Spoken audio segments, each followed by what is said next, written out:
This is a Pele Media podcast.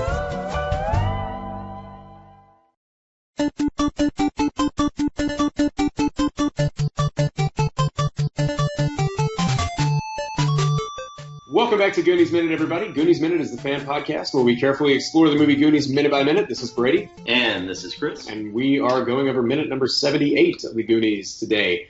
Chris, how you doing? I'm doing well. How are you doing? I'm doing very good. I'm very excited because we have Brad and Amy with us again today. Brad and Amy, how you doing? Doing great. Doing fantastic. I never left. Like, you can't get rid of me. Actually, Amy actually sat by the microphone for 24 hours, never leaving, exactly. waiting to make sure the connection was excellent. So when we started minute number 78, she'd be ready to rock and roll. She's a trooper, man. I tell you. That's impressive. Very. Well, you know, I do it for the cause. There you go. Brad, the last couple of days we've talked about, your experience in podcasting and everything with your show, Cosmic Geppetto. But Amy, what is your background in podcasting? Well, not a heck of a lot, actually. I think the first ones I did were the episodes with Brad, and this is the first one I've done besides Brad. So, you guys are honored to have me. Absolutely. We are. We definitely are. It was very cool because it was pretty early into the run of Cosmic Geppetto, and again, I mentioned this before when the show started. It was actually called Movies at Marvel because we were always talking about the movies of the Marvel Cinematic Universe. Amy was on set and an extra in a Marvel movie. Mm-hmm. No kidding. Which one? Yep. Captain America: Winter Soldier. Really? Cool. If we were to watch the movie, could we see you? Not even a little. Oh, really?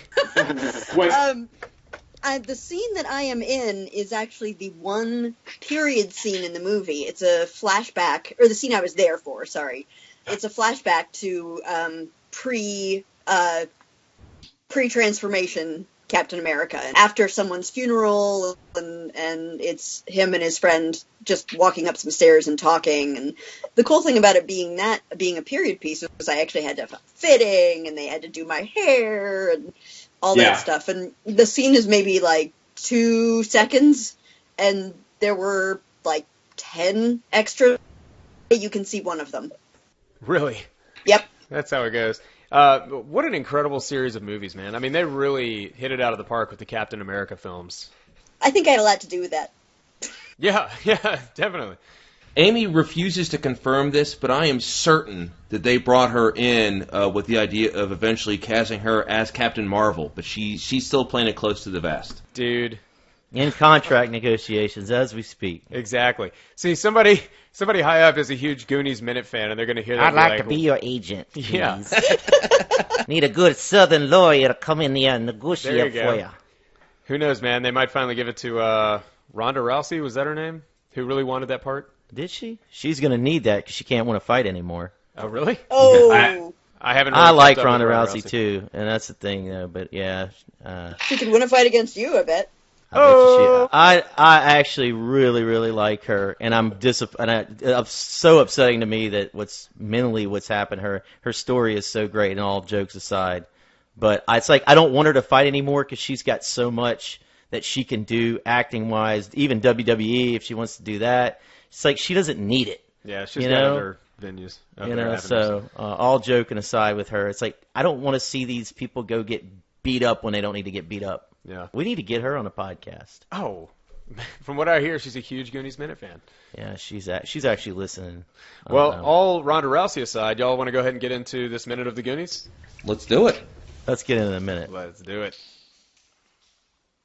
At 78 minutes, the Goonies have just outrun the Fratellis.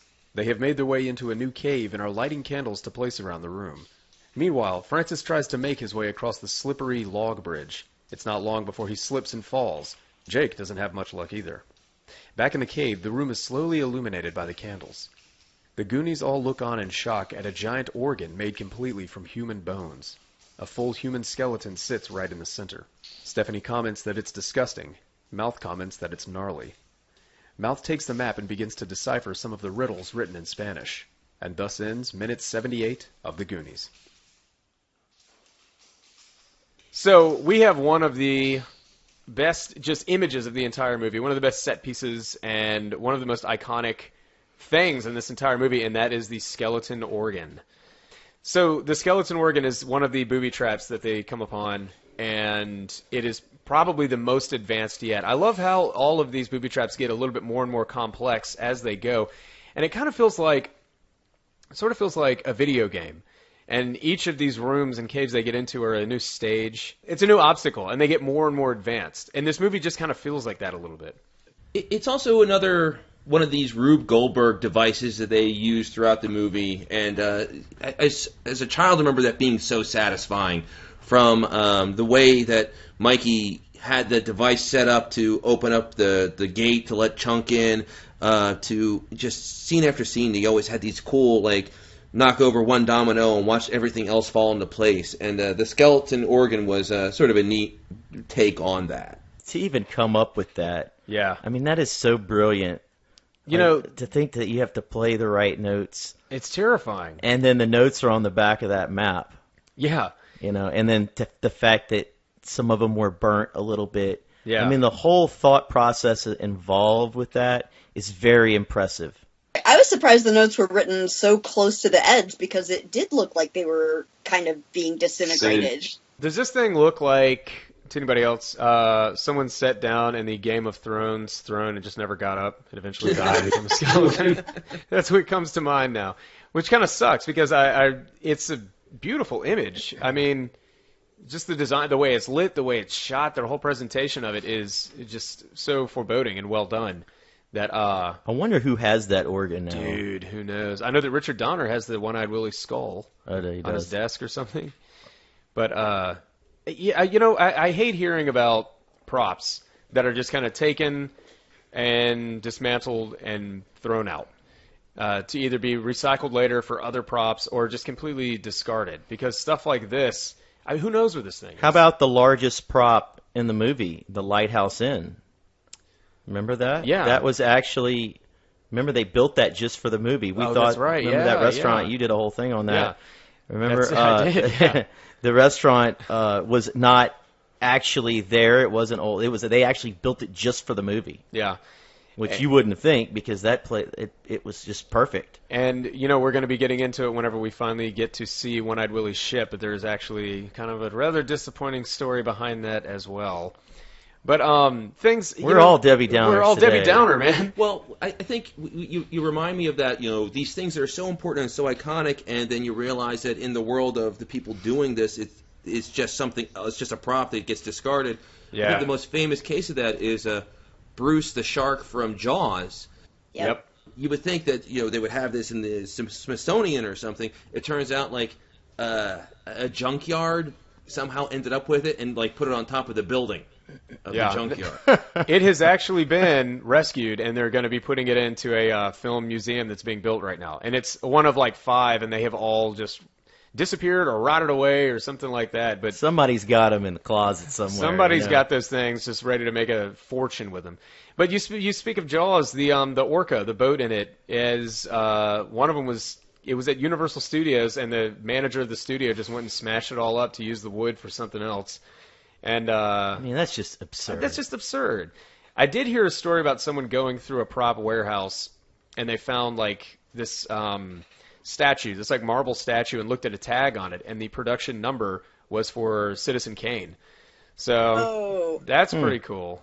But I don't know, man. It's cool to hear about stuff like that whenever the really iconic stuff does survive. So who knows, man? This might be out there. All right, let's talk about the painful events of the Fratellis, of Ma Fratelli's sons trying to cross Yeah. that log. You talk about that was kind of funny, you know. That was painful, but I tell you what, I don't know if they could have moved after that. I mean, that was not just a little massaging; that was a crippling event. Thank you. That was a crippling event. Thank you. Does that seem a little too? Yeah, and you hear Ma go, "Oh," Yeah. after the second one. Does that seem a little too slapstick? Like, But it's again, it's like you go from those two guys are shooting. Yeah, We got to you gotta get it balance back it to out. where it's a kids movie and it's a little bit goofy because we don't want it to be too crazy, you know. So that's why I think they throw that humor in there. Yeah. To balance it out. Yeah. That is all that I've got for this minute. How about you guys? Yeah, I think that's all I got. Yeah, me Okay. too. That's it for me. Good deal. Well, everybody, if you want to tune back in tomorrow, it will be our last day with Brad and Amy, so it's sad that it's coming to an end, but I'm so glad that you guys were able to make it for an entire week. Oh, we're taking over the show. It's going to be the last day with you guys. Yeah, exactly. Amy's been Stay here. by that microphone for the next 24 hours. Yeah, We'll exactly. We'll be seeing you. That's right. All right, everybody, we'll see you tomorrow for minute number 79, and until then, this is Brady. And this is Chris. And we're here to remind you that Goonies Never say die.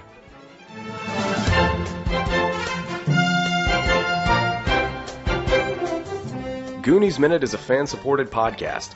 If you like the show, then leave us a review on iTunes. You can find us at GooniesMinute.com, Facebook.com/GooniesMinute, Twitter.com/GooniesMinute, and at Instagram at GooniesMinute. You can contact us at GooniesMinute@gmail.com.